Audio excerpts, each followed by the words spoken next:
kodwa namanje hit ayivuki akushintshe lutho amahambo address abantu bani hit nje ayikho ku reason no reason vele ade samgcina sewawa yikho uvuswe yikho nje ukuthi ehambe address lempahla sakhumbula ingoma zakhe sakhumbula zakudala yabo wathola lawo bookings abambali bekuyitiyana nje kahle bayindlela yokumvusa leyo ukuthi wenze kahle lapha i-podcast because manje beyindlela yokuvuka nabo besikhohle reason vele bese singasaba nani le ntombi yakhe le Gigi Lamen besenzani yena angazi sithema ngithi ngidlula ku-page lakhe ngithi badrophile oh that's not I just feel like khona le shande sini Paul or something angazi ngayenza kanjani but I just feel like ngaba yona kube ne list ama artists then ama students akhethe ukuthi obani abamfuna then kuza abantu ngenxa yama votes our students because I saw a lot of people are complaining about hip hop but so Smamani no Thona Beko futhi ngayenza kanjani events yama students bengekho labafana boy2 come on abantu aba students abawathandayo Fethu. So if you were to do an event what type of artist would you have okay mina ngaba nama artists I think I will 6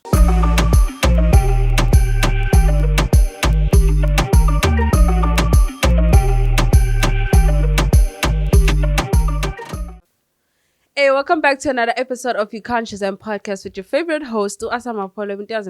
Anyway, shout out to my favorite camera crew, Ungcebo lapha Nico Stadium. Iphethe ulo mkhuhlane okhona manje. So she couldn't make it. Damngidlulile kuona guys and bengigo. But anyways, with me today, futhi nje sengisabona nomshayi intro.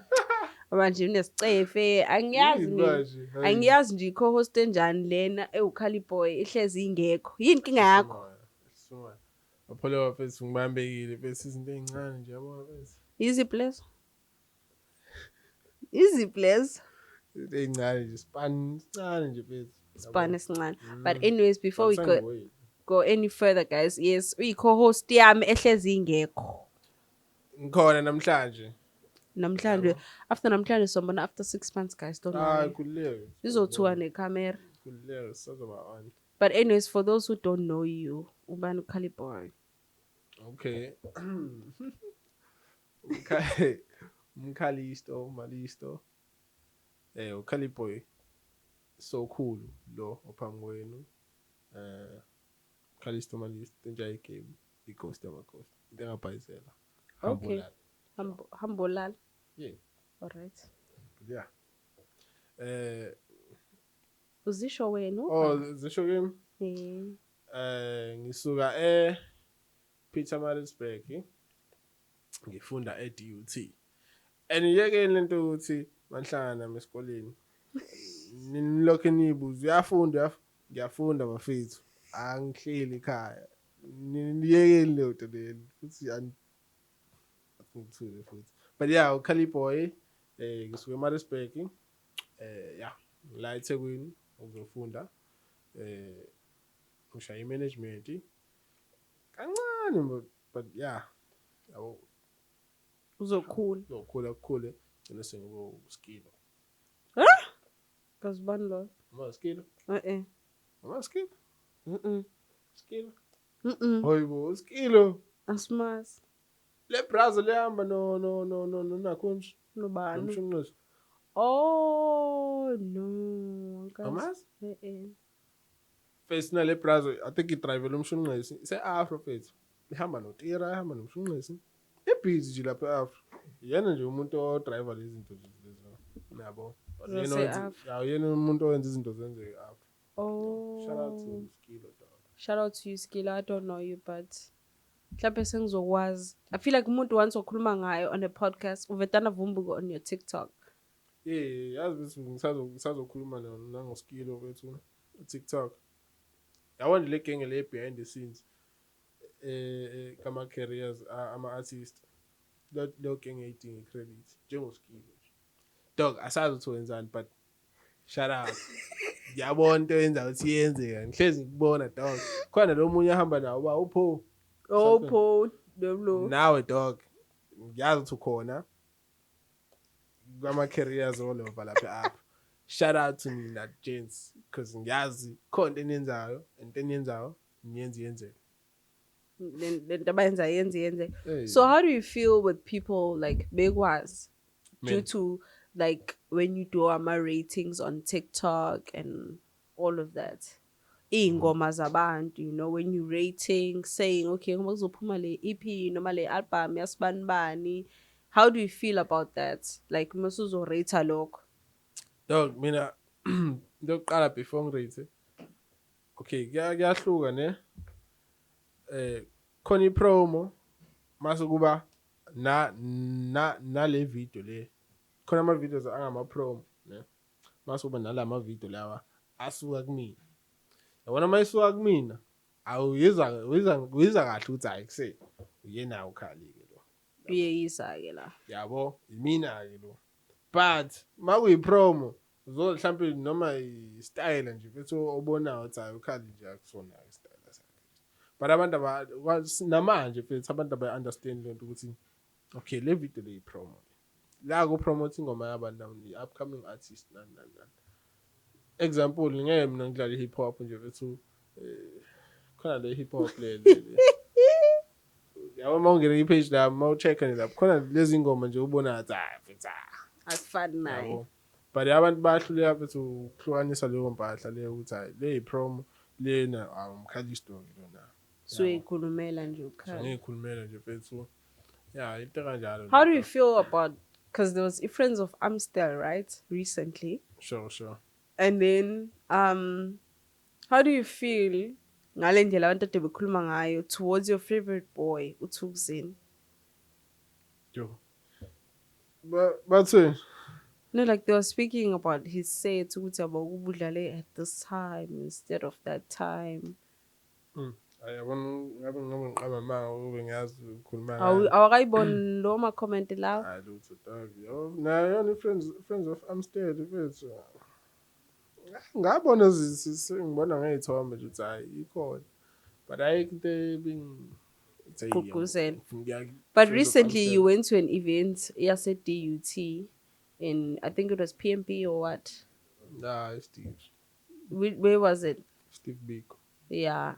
A recent one where artists were on the lineup and you had the most craziest vox pops ever asking questions to people. But how do you feel about that lineup? Yo, into engayisho ngaleya lineup bafethu. I just feel like khona le shani sini Paul or something. Yeah, angazi ngayenza kanjani but I just feel like ngaba yona kube ne list ama artists then ama students akhethe ukuthi obani abamfuna. Then kuza abantu ngenxa yama votes. Oh, I'm a student. Yeah, because I saw a lot of people are complaining about hip hop. Yeah, but so Smamani no Tona Bek. Fethu ngayenza kanjani events yama students bengekho labafana boyithu. Come on. Abantu aba students abawathandayo. Fethu. So if you were to do an event, what type of artist would you have? Okay. Mina ngaba nama artists I think I will 6. 6? Yeah. I guess. Angifuna specifics. Why are 6? Yabona lo 6 lo ngihlukanisa. Okay, bazohamba nga2. Okay. Then ama genre ahluka. 2 Afrotech, 2 piano, 2 gqom. No hip hop. Sesinga switcha ke lapho depending ukuthi sikiphi indawo yabo. Khona indawo lapho bangayithanda khona hip hop, khona indawo abathanda khona iAfrotech.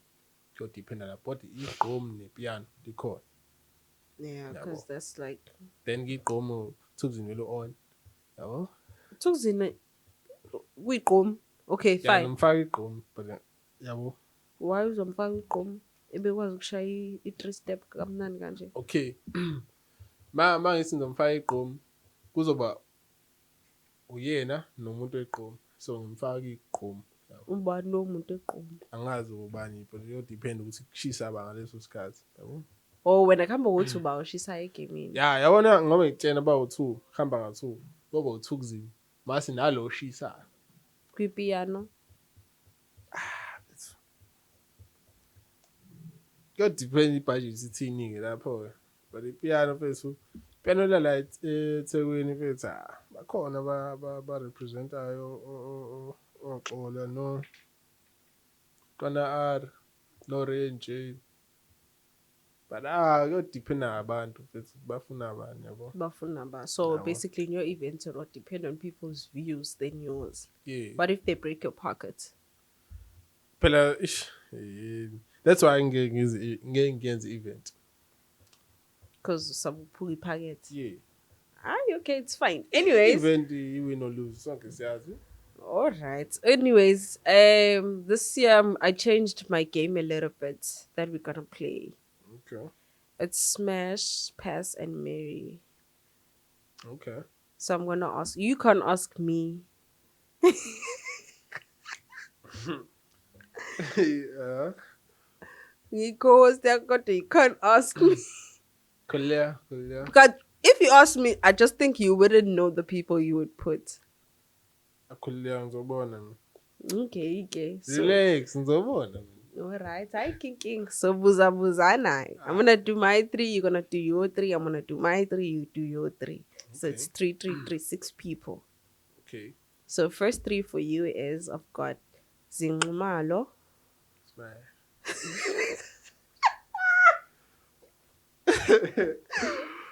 I've got Zinxumalo. I've got Tulipi.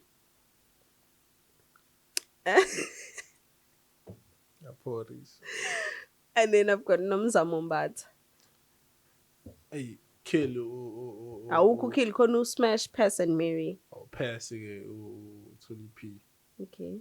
Smash vele uziphethu. Plus ngenye hit ifethu. Yu. Smash uziphethu then ke unakhunja. Nomzamshad. Ya, umshado noma ngenje ngithi umshado. Ngamshada ngenxa le game ngakushada kodwa ngeke ukushada. In real life you wouldn't. Hayibo. Angim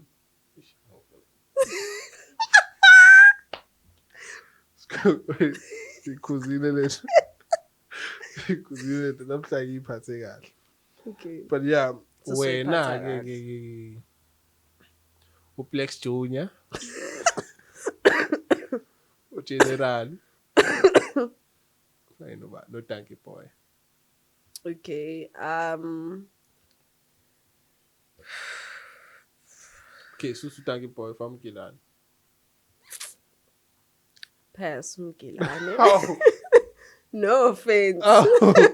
This is all guys. Sorry, in person I'm Kushani. I'll pass him. I would marry General. Hey, got the Wi-Fi but I wouldn't smash him, but yeah, smash. But I wouldn't. But I would marry you, General. That's smash money. Ow. Okay, manje. Okay, But the person I'm marrying, nobalekile phela. Smash money ke. I wouldn't smash him, but ngoba phela uyena osesele kwi-penal. Okay. Yabona ke, yeah. But it's when goes of it's mention Uzi. Is there a track there no skills? Think about simply le pahla let's fethu. Yena umuntu ozolasta ke lo Uzi fethu. Yena umuntu esingasho ukuthi fethu na this year uzoyibamba. Uzophinda ibambe. Yeah, unlike Just say it, man. Like I feel like you behaving. Reason now, what reason? Again, yo, but how do you feel about that? The pahla reason. Yeah. I ain't get it, dog. Ish, ngathini ngaleyo mpahla. But don't you think, fine, he was correct to come and address indaba yentombi yakhe being that way, but at the end, he ended up comparing the ladies, yabo? Naye, he ended up being wrong. No offense, we're looking at it in a different way. So, yes, cool, right? But no offense, I don't like Tahi, hey? But at least kube khona umuntu owazi ukumbeka endaweni yakhe. Because Utah. In that whole but sometimes he goes overboard. That's the thing with him. Sometimes they are cool mama facts. Vele ngesiyinake kodwa it's just that indlela ase reacting to things is because at first benaka ama-comment abantu ukuthi bathini ngayo, right? And then wabona ukuthi let me just be on animal mode all the time. No offense, Tahi, but like, yeah. Da reason ukuthi wenze kahle dog. But manje why bengabaniki ngani ithuba ukuthi bekwazi ukukhuluma nawe. Sfiso couldn't even explain. He was wondering. Yeah, Monaco couldn't even talk. She just sat there in the podcast like, what's Sfiso I understand. I know. But say you need lawyer. Ijabile. But after akufani reason so kodwa namanje hit type akushintshe lutho amahamba address abantu mani hit nje. Ayikho ku reason. No, reason. Vele ade samgcina. Wow. Yikho uvuswe yikho nje ukuthi ehambe address lempahla. Sakhumbula ingoma zakhe Sakhumbula zakudala. Yabo, wathola ama bookings abambali bekuyitiyana nje.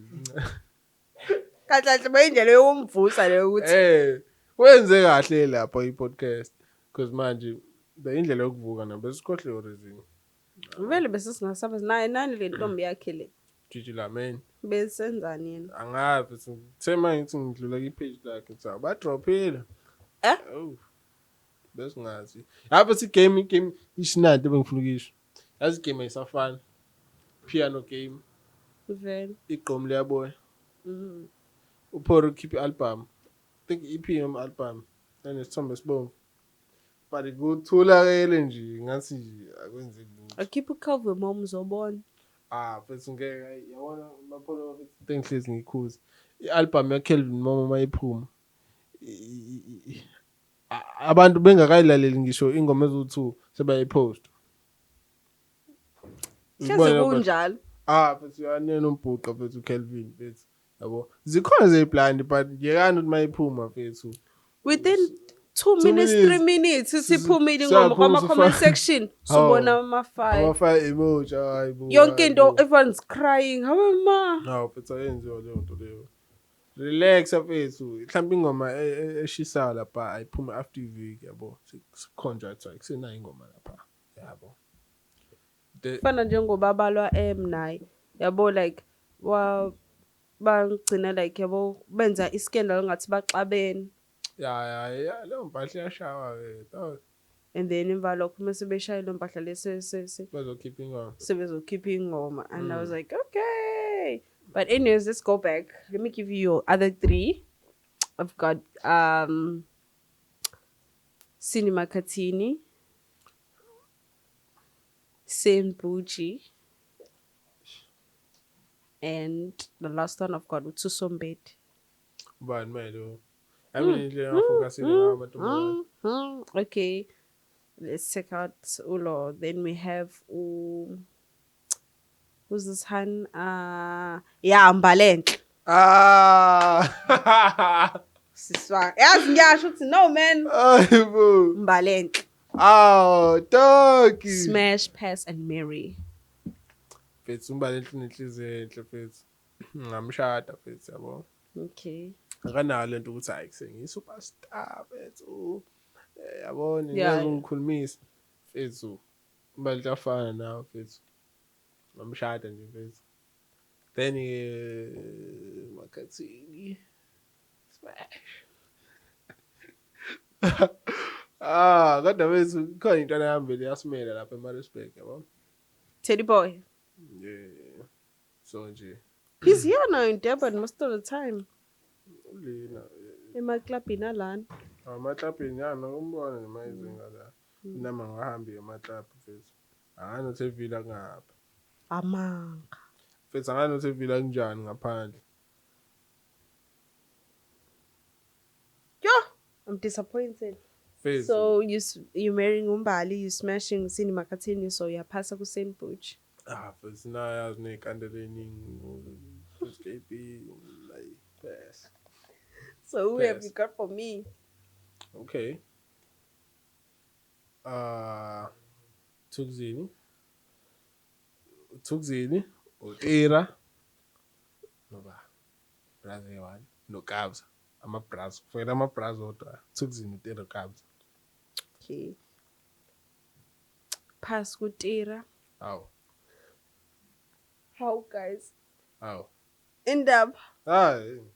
No, why? Nah, Aye. nah. Pass. Yeah, nah. I'm left with Tukzin, no Thukzin. Kabs. I would marry Kabs, guys. Mm. His marriage, like Mm. his marriage. Hey, Tukzin, sorry, got I sex and day, but yeah. Smash. Yeah. Okay. He's not my type though, so it's fine. I'll just. Smash. How does the John Pelagis and Shatu Kabs? Cha isho nyahle smash. Uthukzini. Okay, okay, smash. Cha phela isho phela ngokukhuleka. Angikhululekile. Ibrazo phela leya. Kuwena, he's your favorite, not mine. Smash isho nje No. ukukhuleka.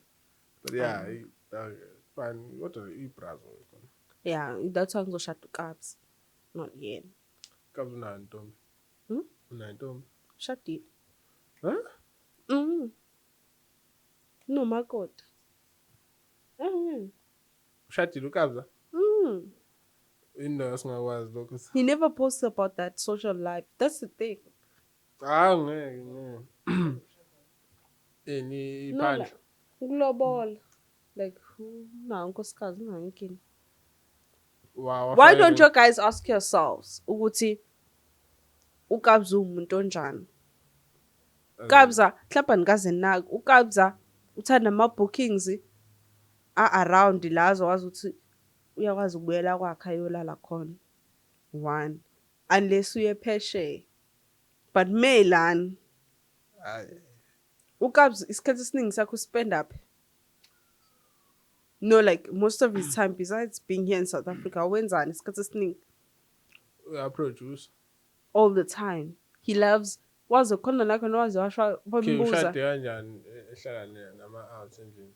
No, like unawo umuzi wakhe. Lento seceleni. Yes. La khona. Yes. Hayibo. You guys should ask yourselves. Like uhleze esho uthi ngiyathanda. I love sleeping in my own bed at home. That's what he always says. I love Kabza that much. Lento isho kodwa ukuthi akathatha ama bookings abo KZN nayo. No, uyawathatha but isikhathi esiningi. Ale. Yes, he's in Joburg. It's because kulutho aphume khona ahambe yikwakhe. Into engibukayo. I just feel like imali abam-offerisha yona eKZN POV akuyona inakhunje umbona. I just feel like ukubuza one thing.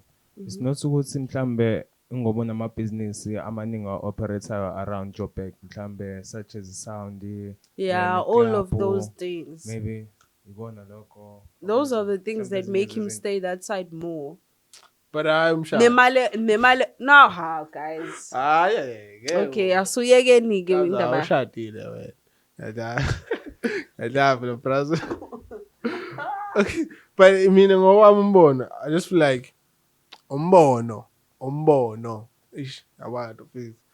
Umbono. Your own opinion. Everyone has a right to freedom of speech and their own opinion, guys. I just feel like imali mhlambe ajwalo ukuthi bem-offerishe yona la ngaphandle uyakwazi ukuyenza ile arounding yabo. So asikho isidingo sokuthi azaphume ngali ko KZN unless izoba nkulu yabo. Yeah.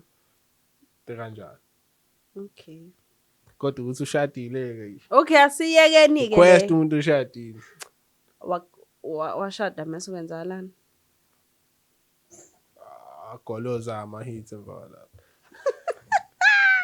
But anyways, how do you feel about this thing nenzakalayo ukuthi abantu abaningi, well, these are facts basically.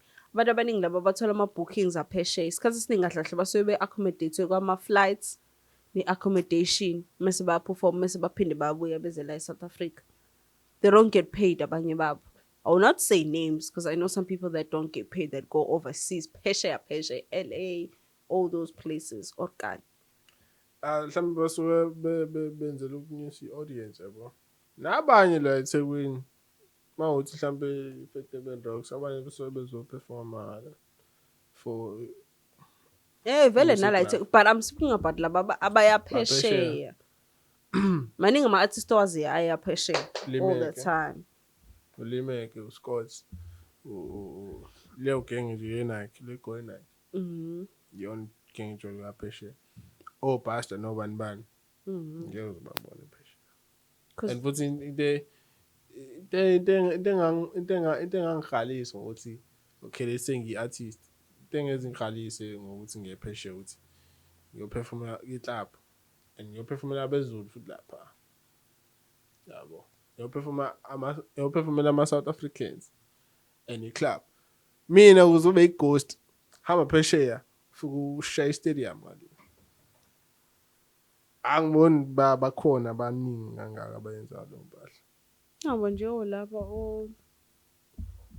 Black Coffee. Abekho baningi ilabo Coffee nobani bani. Tshena ngepiano mina ezosuka la yoshaya i-stadium ngale. alikho. Hlesha ama-club back to send bese khamisa la nje.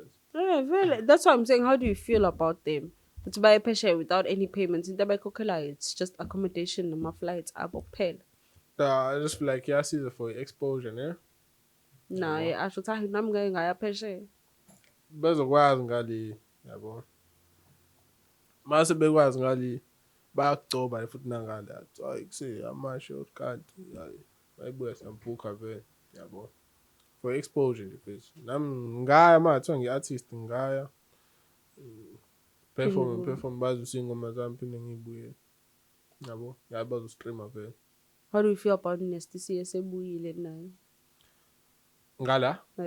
Kanti ubengaphi? Bengale. Behlala ngale?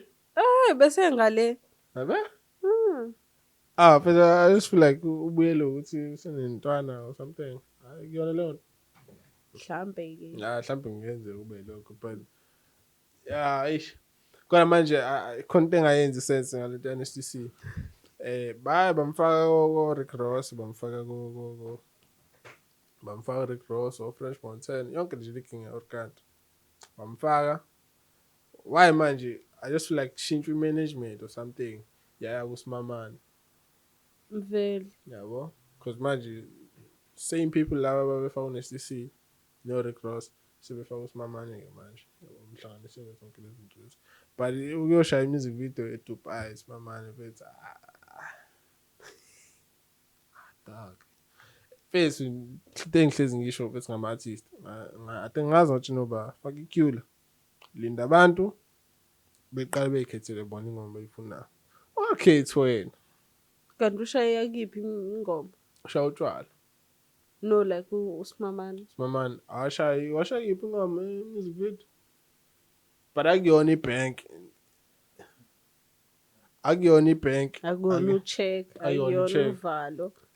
Izona ingoma mfethu ngashaya music video le. Noma ifilimu. Yabo ushaya ingoma nje mfethu.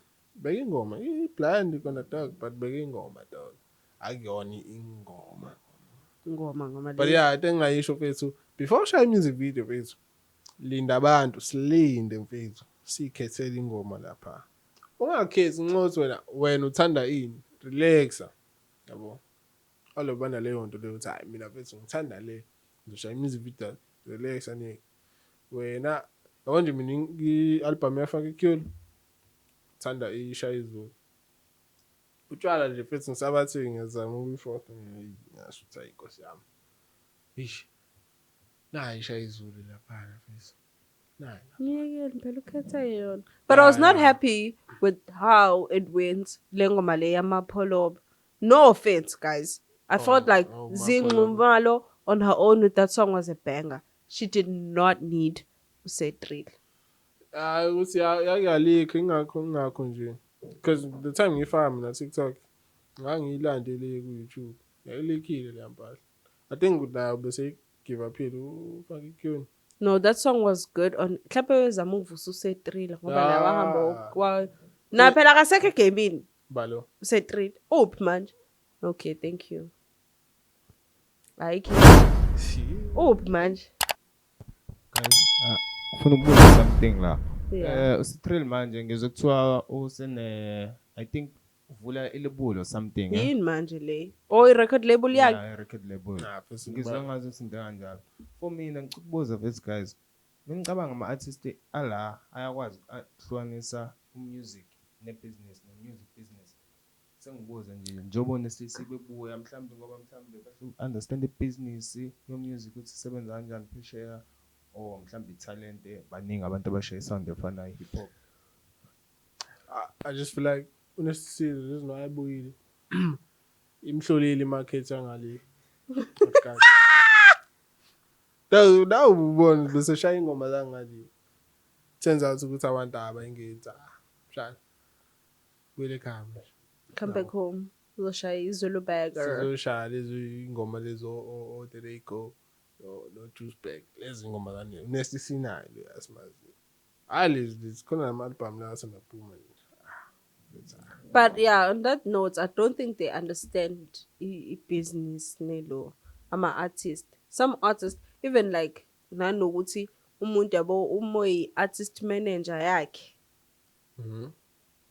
Guys, people need to know ukuthi ama artist management sometimes umuntu mhlambe une booking management, une road manager, une PR, une marketing. It's like that. If umuntu azobe artist manager yakho, niyayikhuluma leyo ndaba uthi okay, am I going to be your road manager or your booking manager? Kuba umehluko walezo zinto zombili. Then sekuwumuntu sethi, hayi ngifuna uwenze lokho, hamba nami noma athi umuntu hayi ngifuna abantu bathathe kuwena ama bookings. So some artists also fail to understand that department. And then it's ending up ngathi manje aswazi umsebenzi wethu thina. We failing to do something, yabo, whereas umuntu naye is also failing on their own, yabo. No offense to other artists or whatnot, but it's just the way it is. If you guys like communication, yeah. But if it's wabona phethu akudingeki ukuthi lonke artist manje lize libe nayo yonke leyo nto leyo. Khona ama artist nje phethu ayifufusela bona umuntu no booking agent no bani phethu come on. Ubone abantu bese bano booking agent banani relax afethu. Awukwazi ukuthathela fana nawe pholo mangathi uvuka ngehizinya manje. Ngiyongitshela usuzoba ne-manager, usuzoba no road manager. Come on fethu. Khuluma nawe mina njenge-artist. Lalela. Angina access to i-manager yakho, ngikhuluma nawe. Ngicela ukubooka ngo-10K i-event yakho. Wena sokhuluma ne-team yakho bafethu khona into ewukuthi nokuthi. Vele kunjalo. Fethu umuntu vele seyikhuluma ne-manager yami. Hayibo. Ngikhuluma nawe fethu performer wena ngikhuluma nawe nike. Awukwazi ukuthathela inqumo wena. Lokho nje khona ama-artist anama manager ubona ukuthi it's unnecessary ukuthi abe ne-manager vele lo muntu. Fethu. Bakhona abanye abathi awunithi. Khona umuntu one-hit eyi-1 sene-manager kodwa hayibo. Kanjani manje? Bakhona abanjalo. Fethu fana lento uba no 10K followers or 15K suthi nama-fans. No fans. You know. We know fans. Thina ama-fans. But wena ngoba unama-haters amangaka. Mina? Yeah. Fethu. But I feel like we've all outgrown the hate that we get. Yeah, dog. Mina fethu mathi uyangizonda noma fethu ngisasekhona fethu Angiyindawo. Manganayo inamba yami ungizonda achaza ukuthi ayikho lento ongizondela yona fethu. Fana njengami, I recently posted khona video yami where I did like an installation, you know, and whatnot. And then some people are like, "Oh, you look so much like Papi Cooper and all of that." Ngempela, yes. So now they were comparing, yes. They were comparing between me and Papi Cooper. Some people are like, you guys do have that similarity about like nina kukufana okuncane and stuff, whatnot. And I was like, oh, okay, thank you. Some people are like, you guys don't look alike. Or this one hand, sent me like a text on IG, like, you guys don't look alike. They're lying to you, they're bluffing you. What are you trying to get to be famous? Papi Cooper, don't do that. You just ugly and normal. Hey, Bo! I was like, okay, thank you. What's it? Don't say thank you. I'm telling you the truth. I'm helping you. People are telling you lies. I was like, okay. Yeah, I've got real hate out there. Some people. First, go over there about cleaning mom. That's me and go Papi Cooper. Ayikho umuntu okuphikisa ke lapho. Yona mina into engishonga ngayo mase ngishilo. ayikho into ozoyisho futhi yazi ungiconvince ukuthi mfethu uyapeta sengishilo kodwa ingoma yakhe iyapeta.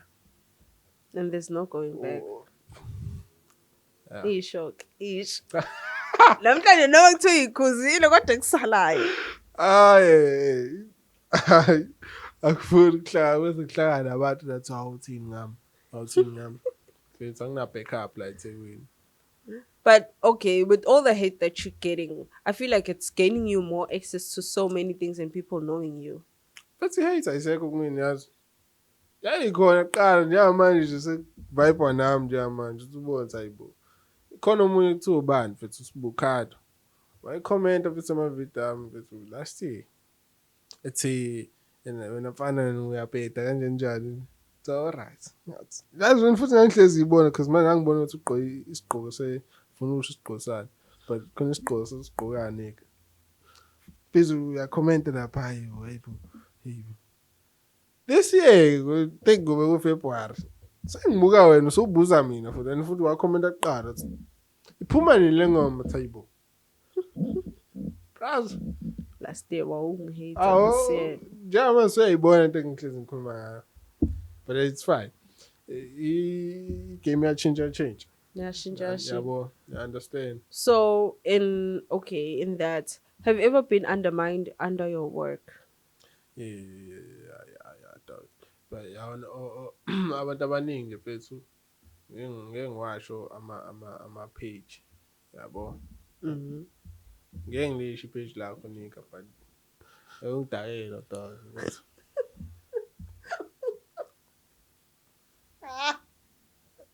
Uyazi ngisho wena uthi ngishilo mfethu angifuni ukukhuluma lento futhi because manje ususinkulumo eziningi mfethu but abantu abaningi mfethu banakho ukuthi khali boy apha inyuka ishawani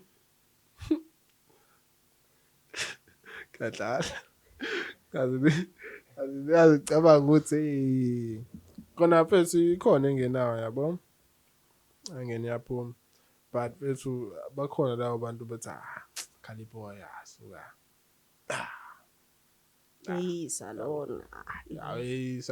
Salona mahlangana kodwa kuba naleyo nto boy hey Ukraine sure Iyafana njengamanye ama-artist nje.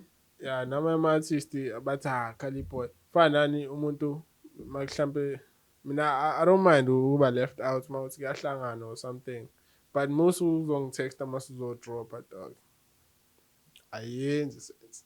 Ngeke ngisikhulume kanye ngenyanga but masuzodropa usuzongitexta usuzonza ishane lami. Ngizochitha mina. Hey man, I'm sizophuma i-album yami noma i-EP yami. Hey awuyipush. Ngizochitha mina ndovele ngiyifaka i-EP yakho. Ami ulandele ngoma ebed impela lapha. Ngilalelani le ngoma le. Le ngoma le. Uthi ubraz ublind Plus ave isho leyo nto leyo ku TikTok kwakhe. yabona umunye umuntu cause ngifuna ukukhuluma lezi zinto yo it's fine. Baningi abantu like ahlezi esho ama-album ezophuma asho ukuthi lalelani le ngoma le nale athi ya ilezo kuphela.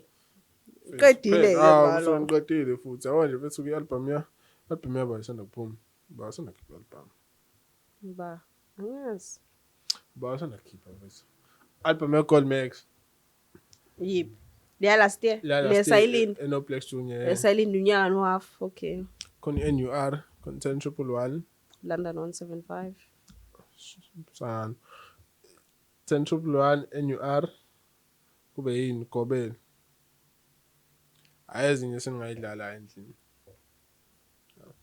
but izona ingoma ke lezo. How do you feel ngoba Dankie Boy uzokhipha i-album no Black June next month?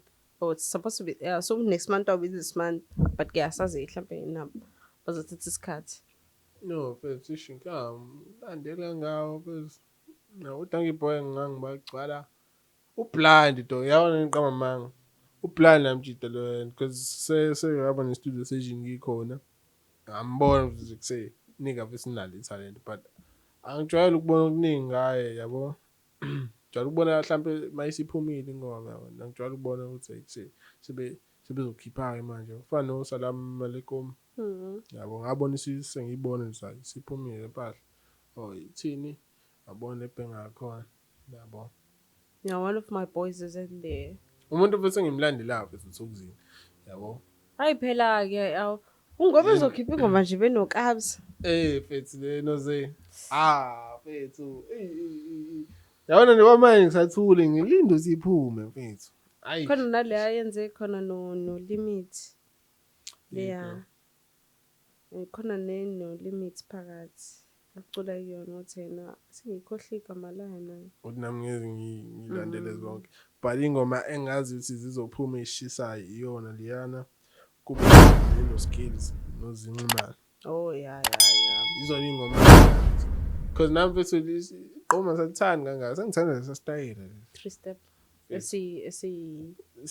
Yabo. But who do you think kwi 3 step is like umuntu omethi dlala i3 step kuma artist owaziyo wena uyi-ghost? Anibagcoba uThakzini ne? Bani? Thakzini. Ba uThakzini. Khona yerasta leli. Alphethe. Khona yerasta ithi uThakzini. Baligcobile. But who do you think really started with 3 step? Uyena uThakzini nje. Before uThukzini? Yeah, uThakzini I think qhamuka kubona labo uThakzini. Yabo. But uyena uThakzini ngizwe mangizwa ngabantu bathi uThakzini ighost. Sengambona ivinto eyila mabhedi. Le. Eno Oscar Mbo nobani bani. Wayedlala. Yeah, anyway you say it. Ngayilalela isethi yaThakzini. Yabo ngeza ushaya le style lesi yabo. So Thukzini. But uThukzini yikho ukuthi ingangarayi nayo yamazi yabo. Ngangare Wa-add ne experience yeqomo phakathi. Shintsha yenza ngendlela yakhe. Mase omunye umuntu abamgcobile omunye umuntu engimgcobayo dog angazi ukuthi uwenza ini udlala iphindimo but yabo MK Productions zonke ama hits uhlezi ukhona lapha dog onke ama hits ngihlezi ngibona igama lakho lapha akazi ukuthi usukwenzana ngomeni but lento yenzayo dog iyenzeka.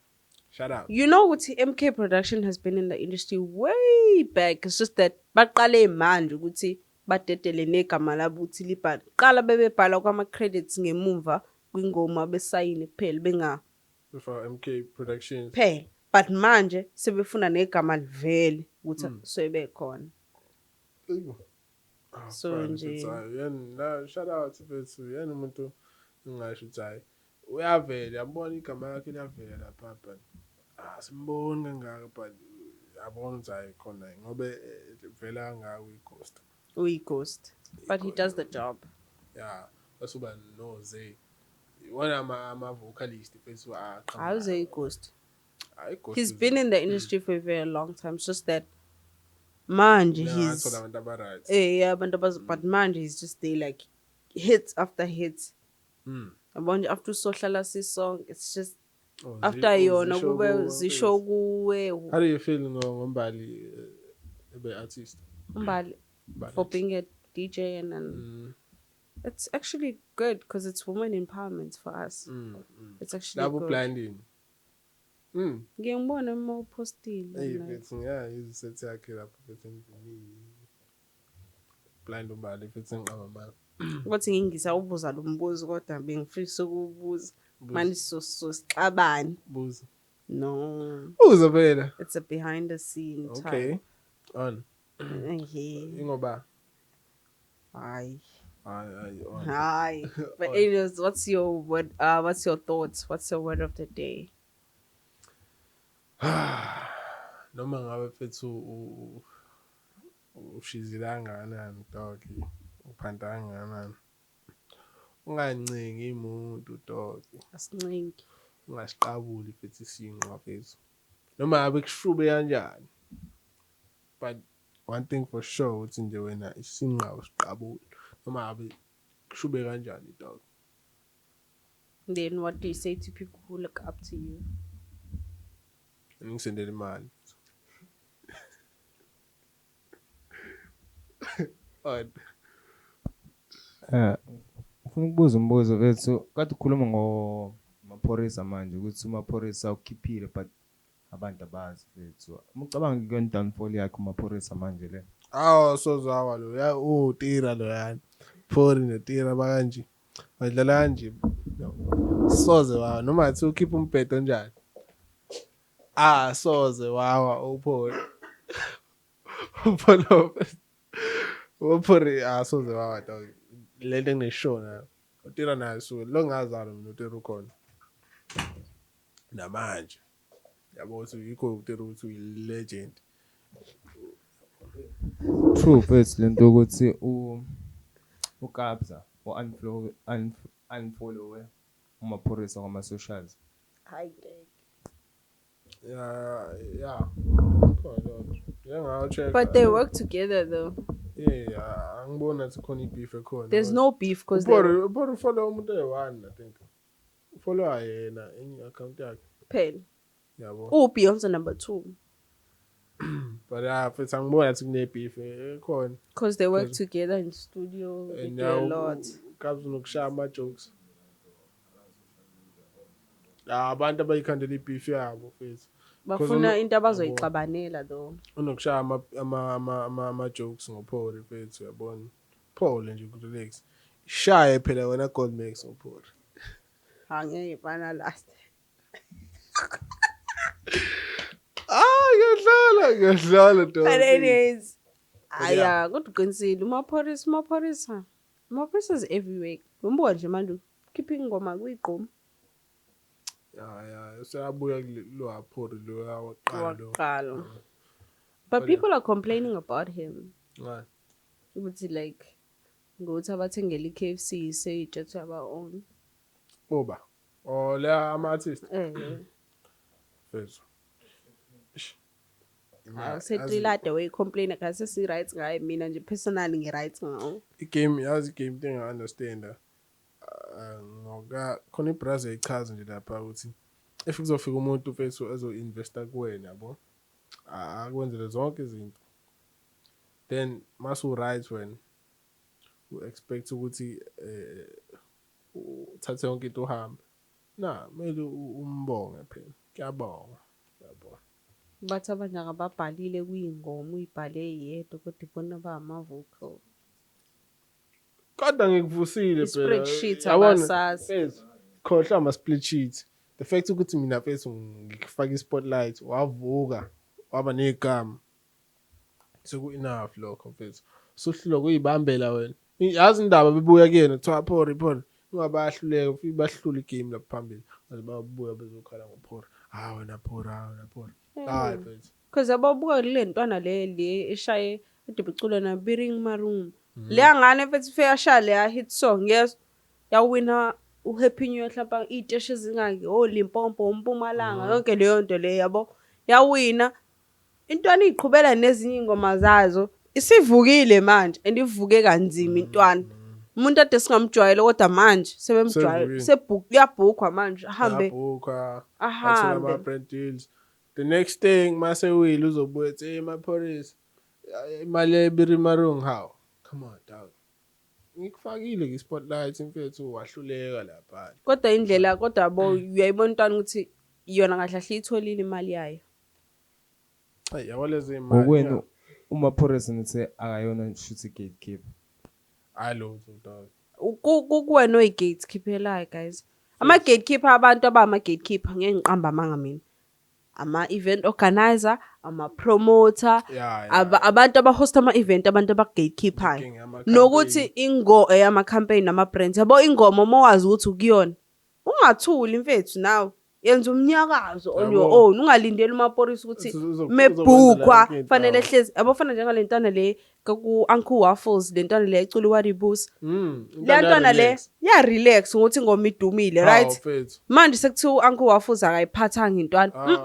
Wena oyivukelayo mfethu wenza ama-show uthi mina ngicula le ngoma ama-bookings abantu bakubhukha kanjalo waziwa kanjalo yabo njengalo ngoba dekhipha le-EP manje yabona ngoma uya le artist le eshaya leya party le ekhulumayo leya party leyana showcase isisha ama-bookings manje yeah but without Uncle Waffles Mele shama bookings uyivulele yona wena. wena uyivulela umnyango uzephi ungalinda uthukuzini eze akufaka ama-event operator wena sayidi khohla uyena and usekwenzile umsebenzi wakhe mfethu manje mawuzorelaxa yabo uze umfica Oh, everywhere Zay is one of the most humble artists I've ever met in my life like I've been with him like at Capello eMhlanga sahlala phansi guys yabo kuyi-event sahlala phansi it was a Wednesday ka-Coste mina eCapello kanye nonkazi wafika mfethu yabona nje kwakhulunywa kamnandi ungaphika ukuthi i-artist mfethu umuntu oculayo lo ingoma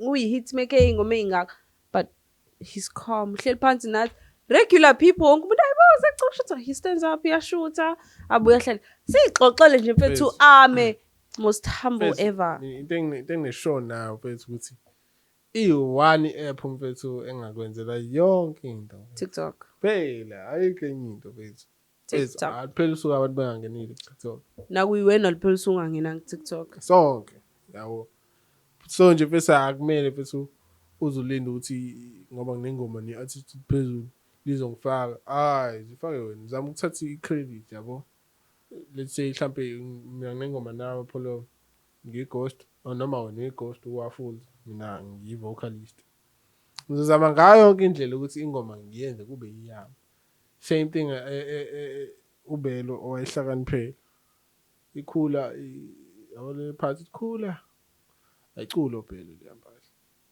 iculo ba le brazo leoniseni but mina ngomqondo the time ngakabazi ngangithi iculo ubhelo lempahla sengihamba isikhathi until ngize ngizwane naye ayibo wena ucula uthi hayibo ngathi wena yazi but yena owakwazi ukuthi aziveze yabo as umuntu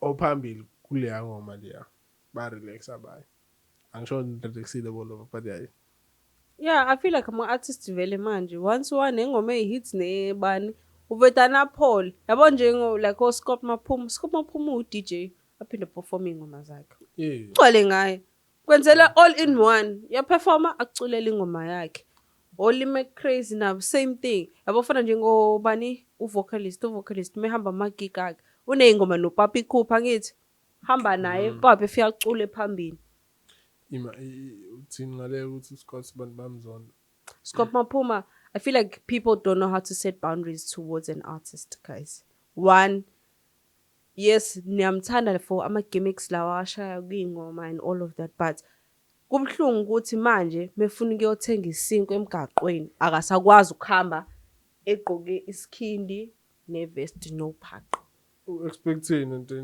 njalo vele game yes be expecting lento but he's not entirely rude one it just went out ngevideo eyi-1 lapha evilla right ukuthi ukuhlaza and then everyone's waking up izinto ezinto ukuhlaza kwini that time he had to go perform right phakathi evilla bekufanele perform uzoshaya isikhathi sokuyoperform lo mfana ufuna umkhombisa ama-perfume one ufuna umkhombisa ama-perfume azomnika wona usethi cela waveze ampromotele ngeke akwazi ukwenza leyo nto leyo phela uma ufuna ayipromote sekufanele umkhokhele phela that's why ethi sizoxabana because manje uzomqhatha nanama-brand asebenza nawo uScott Maphuma that's another thing abanye abantu if you're not an artist or umuntu okwi-industry angeke uze uyi-understand ukuthi kahle kahle lento eseyicela umfana it was too much kube wathi cela ukushutha nawe nansi branding idasa ama-perfume kuphela it would have been done dusted but manje usethini cela uwavule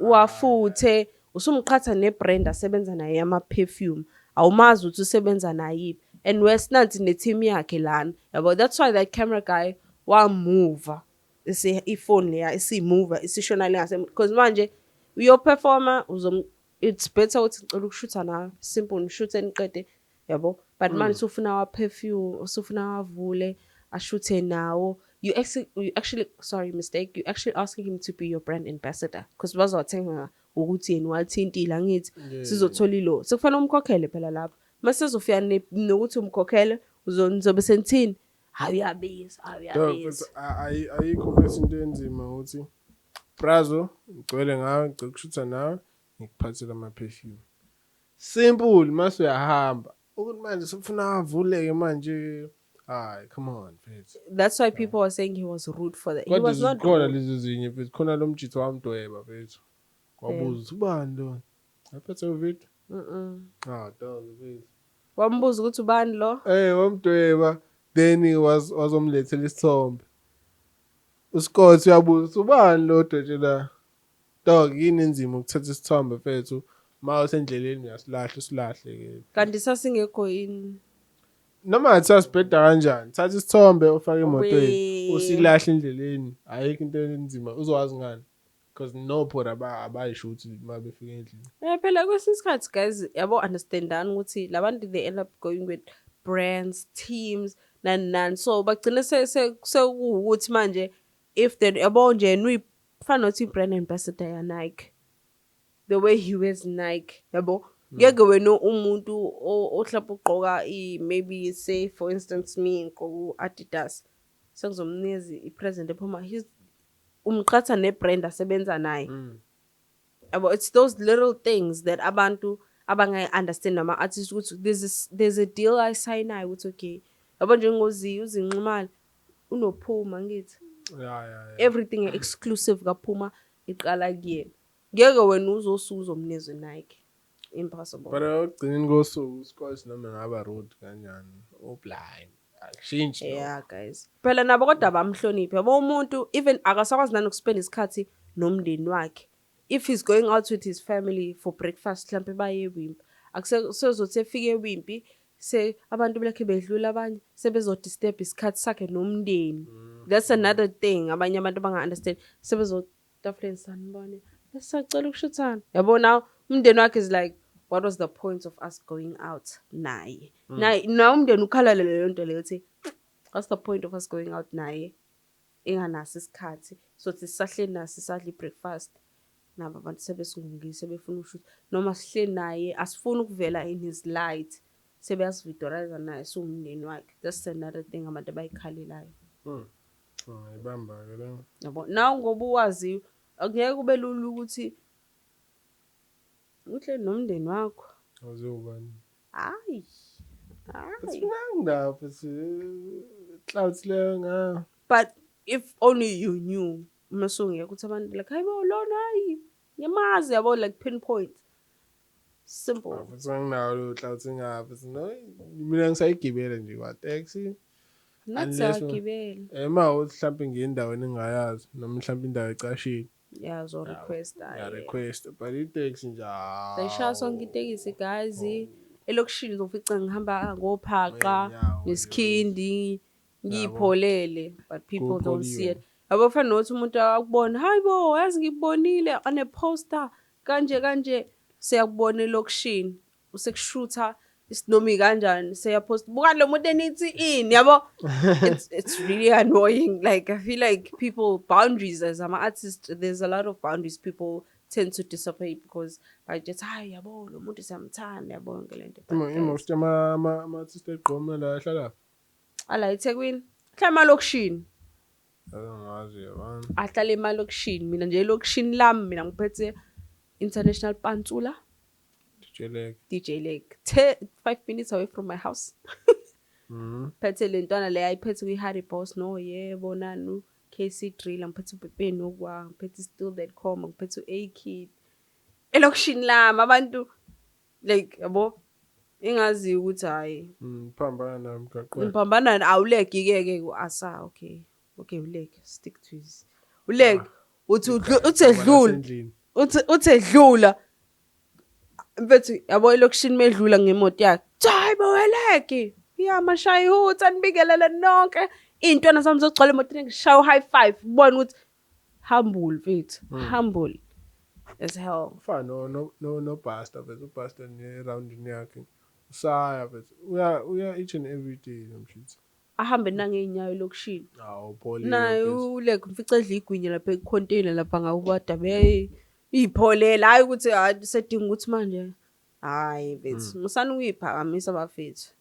Yabo baningi abantu ama-artist amaningi asayishaya vele itekisi. Just that abantu ngeke bazi yabo. Amanye awakabi nazo iy'moto obvious aya-requesta. Zonke lezo zinto lezo. Ezinye izinto abantu kumele be-understand. So wonke umuntu akanayo imoto first. Amanye ama-artist aya-request. Hayi imali mfethu, imali. Inkinga iyodwa nina abantu enibhukhana musana usivaleke ngaphandle. But anyways guys, from us, Tina. Anyways, before we go any further, let's sipha ama-social media handles akho.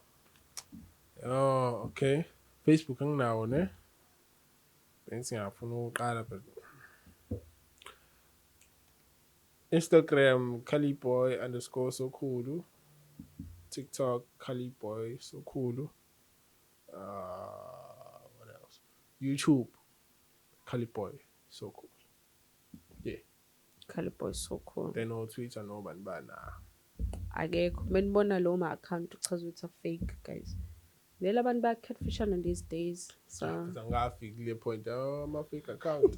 Oh, ngakabi njanga. but anyways, guys, from us, Conscious and Podcast, would like to say thank you so much for coming by. Angazi ngibongelani ngoba phela uyi-co-host. As nje. Ngikhona mfethu ngithatha ngibona la sezohlupha la. Sazohlupha la. Sazohlupha ya plus silinde laba abadrop ama-album bese siyabuya siya-rate. Bazoqenya ngathi. No, Mhlawumbe mase siyabuya soba interview. Bayayitshela nje. So weso rate la albumini. Kushoyile ngenile la you can choose them. But anyways, guys, we'd like to say thank you so much. Shout out to my favorite camera crew. Shout out to Ncebo Ghostlade. I hope umkhuhlane uzoba. And then thank you to Msizi for coming by today. And from me, your host, your favorite, the most, Asan Mapola. I'd like to say thank you. Catch me next time on New Cultures and Podcasts. Don't forget to hit that like and subscribe button and follow us on TikTok, You Conscious Am. Also go to under Now Popilo Studio and follow us and like, subscribe, and do everything. Thank you.